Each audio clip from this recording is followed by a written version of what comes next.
ඔබ මේ දකින්නේ එක්සත් අරාබි එමිරාජ්‍යයේ හුජෛරා වරායේ තෙල් පිරිපහදු මධ්‍යස්ථානට ඉරානයෙන් එල්ල වූ අති දැවැන්ත බිහිසුණු ප්‍රහාරත් සමග එම තෙල් පිරිපහදු මධ්‍යස්ථානය ගින්නෙන් දෙවියන ආකාරයයි. මේ අනුව මැදපෙරදි කලාපයේ උණුසුම්වෙන් පවතින යුද තත්ත්වයන් අතර ඉරාන සන්නද්ධ හමුදාව විසින් නිකුත් කළ නවතම ප්‍රකාශයක් අනුව ලෝක අවධානය දැඩි ලෙස ආකර්ෂණය වෙලා තිබෙනවා. ඉරාන හමුදාව පවසන්නේ පසුගිය පැය 24 තුළ ඇමරිකානු හමුදාවට අති විශාල හානි සිදු වී ඇති බවයි. ඉරාන හමුදා මාධ්‍ය ප්‍රකාශකයන්ට අනුව පර්සියානු ගල්ෆ් කලාපයේ පුරා පිහිටි ඇමරිකානු හමුදා ඉලක්ක කිහිපයකටම මිසයිල් සහ ඩ්‍රෝන ප්‍රහාර එල්ල කර ඇති බවයි.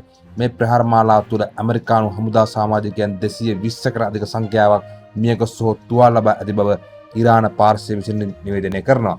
ඉරාන හමුදාව කියන පරිදි බහරේන්හි පිහිටි යුනයිටඩ් ස්ටේට් බලග පස්වෙනි හමුදා බලගනේ මූලස්ථානයේ ඉලක්ක කරමින් එල්ල කළ ප්‍රහාරයකින් ඇමරිකානු නාවික හමුදා සමාජිකයන් 21 දෙනෙකු මියගොස් ඇති බවද කිහිප දෙනෙකු තුවාල ලබා ඇති බවද ඔවුන් වැඩිදුරටත් පවසනවා. එමෙන්ම අල් ඩෆා එයාබේස් වෙත එල්ල වූ තවත් ප්‍රහාරයකින් 200කට අධික ආසන්න හමුදා සමාජිකයන් මියගොස් හෝ තුවාල ලබා ඇති බවද ඉරානය ප්‍රකාශ කරනවා.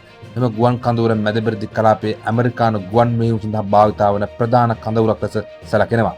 තව වාර්තා අනුව උතුරු පර්සියා ගල්ෆ් කලාපයේ ඇමරිකානු සම්බන්ධතාවයක් ඇති තෙල් ටැංකි නෞකාවක්ද ඩ්‍රෝන ප්‍රහාරයට ලක් වී ඇති බව ඉරාන හමුදාව පවසනවා. සෞදි අරාබිය හා එක්සත් අරාබි එමිරාජ්‍ය සතු තෙල් පර්යන්තවලට ඉරානය විසින් ප්‍රහාර එල්ල කර තෙල් යටිතල පහසුකම් වලට ප්‍රහාර එල්ල කිරීමත් ආරම්භ කිරීමත් සමග එයට ප්‍රත්‍යාර ලෙස සෞදිය හා එක්සත් අරාබි එමිරාජ්‍යවල සහයෙන් ඊයේ රාත්‍රියේ ඉරානයේ පුරා තෙල් පර්යන්ත 30කට එක්සත් ජනපදය විසින් ඊශ්‍රායල ගුවන් ප්‍රහාර එල්ල කරා. මේ අනුව ඊශ්‍රායලය ඉරානය හා මැදපෙරදිග සියලුම රටවල් වල මේ වන විට පවතින ඉන්ධන පිරිපහදු මධ්‍යස්ථාන තෙල් පර්යන්ත ගිනිගෙන දැවෙමින් පවතිනවා.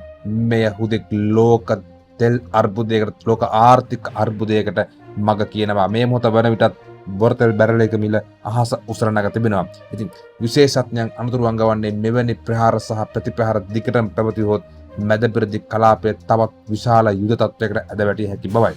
එවැනි තත්ත්වයක ලෝක තෙල් වෙළඳ පොළට වෙළඳ මාර්ග නාවික වෙළඳ මාර්ගවලට සහ ගෝලීය ආර්ථිකයේ දැඩි බලපෑම් එල්ල කළ හැකි බවද ඔවුන් පෙන්වා දෙනවා.